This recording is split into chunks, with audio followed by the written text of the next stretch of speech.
Objek kajian sains dan peradaban Islam. Perlu kita ketahui bersama bahwa objek kajian sains berupa benda-benda konkret yang dapat direspon oleh panca indera manusia. Objek kajian sains umumnya terbatas pada fenomena atau proses dalam alam semesta yang dapat diuji secara ilmiah, seperti melalui observasi atau eksperimen.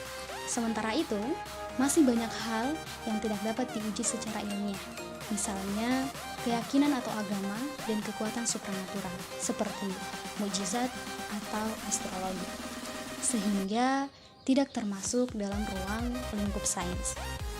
Hasil atau produk sains bersifat objektif, artinya temuan tersebut tidak dipengaruhi oleh subjektivitas pelaku eksperimen atau atas hasil permintaan dari pihak lain yang sifatnya memihak.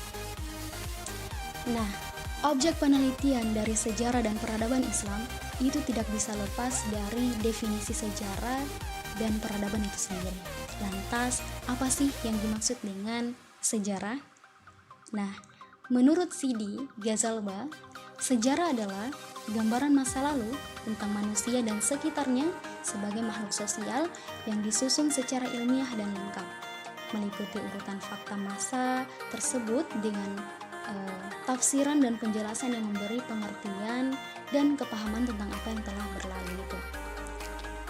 Adapun peradaban menurut ahli antropologi yaitu Dehan, peradaban adalah seluruh kehidupan sosial, politik, ekonomi, dan ilmu teknik. Jadi, semua bidang kehidupan itu kegunaan praktis. Dengan demikian, pengertian sejarah peradaban Islam adalah keterangan mengenai pertumbuhan dan perkembangan peradaban Islam dari satu waktu ke waktu lain sejak zaman lahirnya Islam sampai sekarang.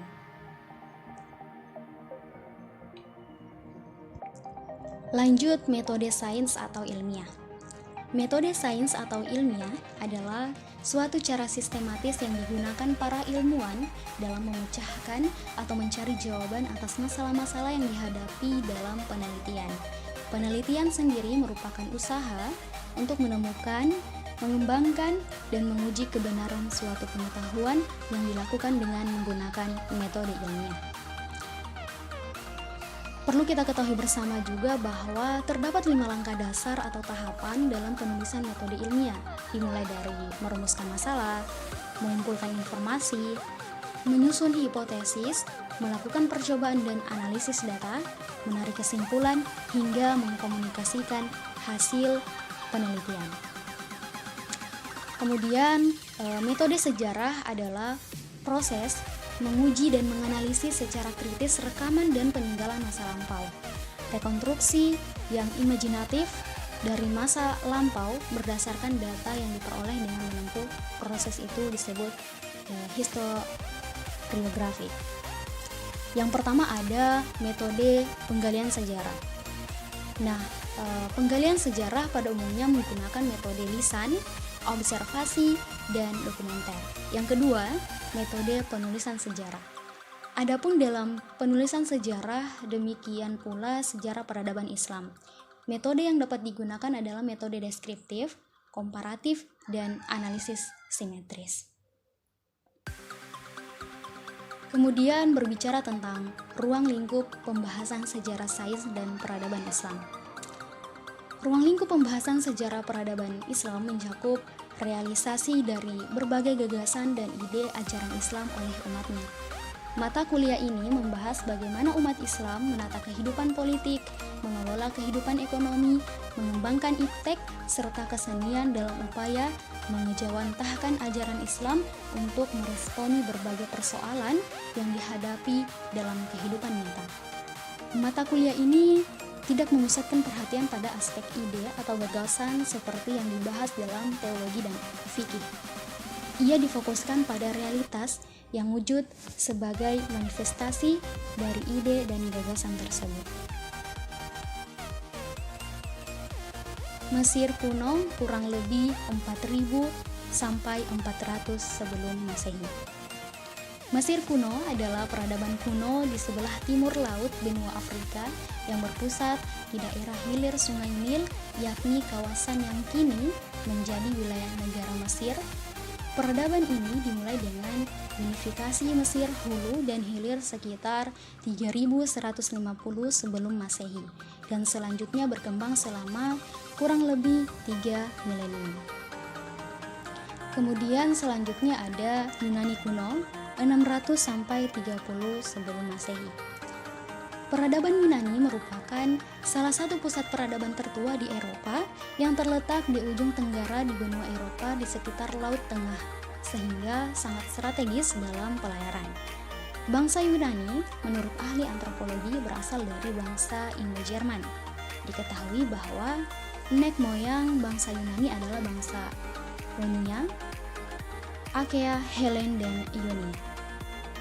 Terakhir ada Romawi kuno, 30 sebelum Masehi sampai 400 Masehi.